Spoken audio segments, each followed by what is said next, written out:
I'm Debra Krakow. I'm an artist, artisan, and architect, and I'm very happy to be the next artist in the Tri-Art Gallery's Complete Artists series.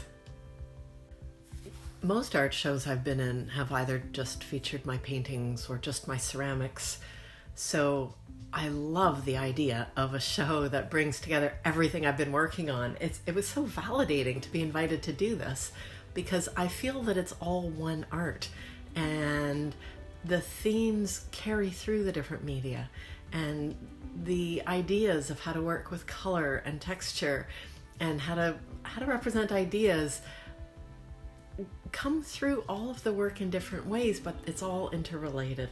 So being able to delve deeper into those connections in materials and in themes has been really exciting and validating.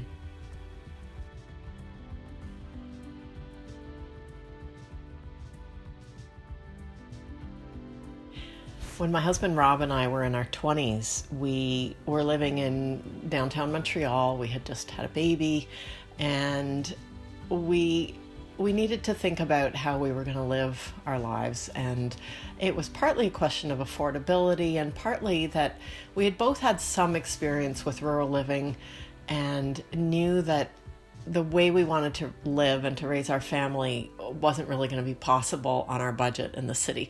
So we bought a 40-acre hayfield on Wolf Island, and I was just out of architecture school, so I designed a house for us. We built it ourselves with our own hands, and that kind of set us on a course for self-sufficiency, where we learned how to grow and raise our own food.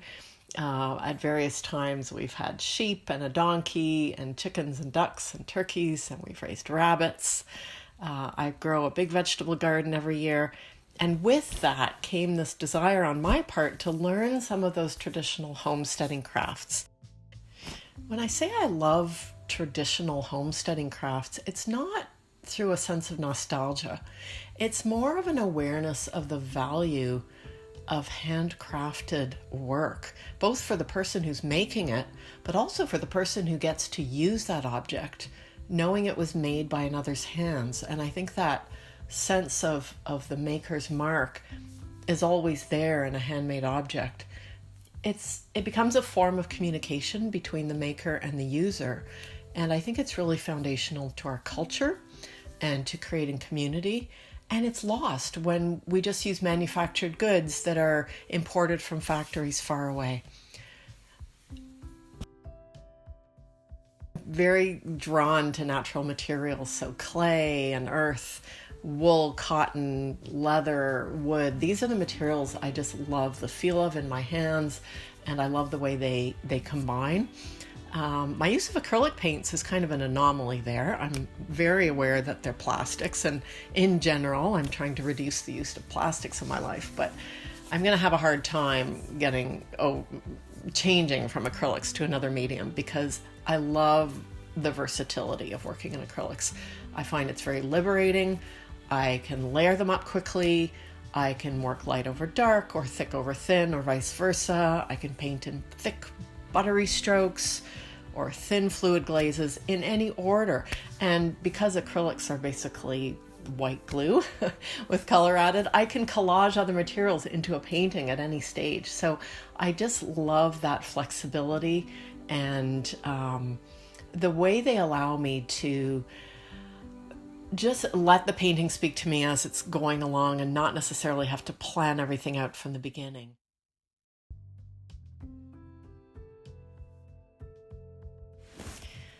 I think of painting as my core creative work.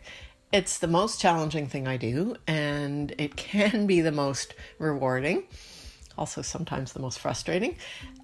And I think the reason it's so challenging is there are really very few constraints. Unlike pottery or weaving, there's no standard way of working that if you follow these steps, you have a reasonable chance of a successful painting. It's really not like that at all. And I love the tactile side of it.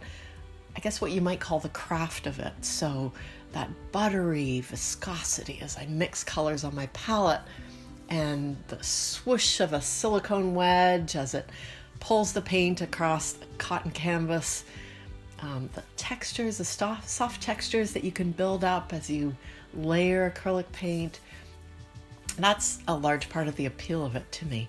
And of course, I also love working with color, and the possibilities when you're mixing colors are truly infinite and always exciting.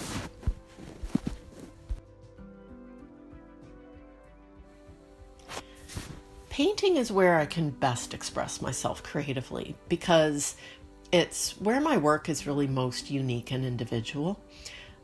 It's also where I'm the most experienced, which is probably why. And I expect and I hope that as I progress in my skills with ceramics and with fiber, that those creations will also become more personal and creative. And yeah, I'd really like to see it go in that direction. And I think it's starting to with ceramics, particularly with ceramic sculpture. And I think my weaving will. I have visions of of expressing myself creatively in weaving as well. But for now, it's definitely painting where I feel the most. I feel that it's the most uniquely mine. I've been working with ceramics for a few years, but compared to painting, I'm still a relative newbie at pottery, and the wheel can be absolutely magical when things are going well and incredibly frustrating when it's not. The clay, when it's wet, is quite an amazing material because you don't think of earth as having elasticity, but clay is very elastic, and yet a finished pot has such a solid, earthy feel. So I've been working on a line of versatile farmhouse pottery that can move from garden to kitchen to table. And I'm designing the collection with very clean sculptural lines and a simple rustic white glaze. I use a grog clay that gives it a little bit of a speckle, which I love. And these ceramic baskets in this collection are one of the favorite pieces that I've designed and love to make. I've really enjoyed thinking about ways to carry the rural living theme across different media. And you can see that certain elements pop up in paintings and then again in other materials. So for example, there are chicks in some of the paintings, and then I created felted chicks, and the felted chicks have wire legs, and then there's wire chickens and roosters.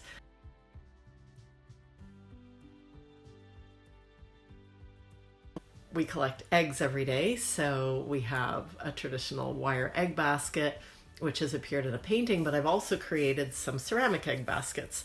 So this has been really fun, just thinking of all the ways that both the materials but also the rural living theme can intersect in my work. I think when you look at this collection of work, you can tell that it's all created by the same person. At least I see that. There's a consistent color palette. There are recurring visual elements such as dot grids and gingham.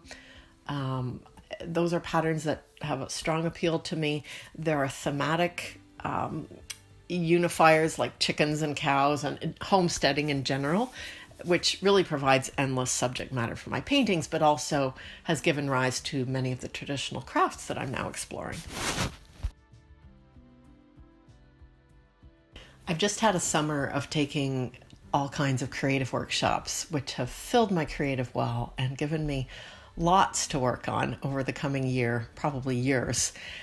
Also took a workshop in learning to warp and weave on a loom, which led to me buying my own loom. That's something I've wanted to do for a long time. So now I expect over this winter to spend a lot of time solidifying what I learned in the workshop and honing my skills.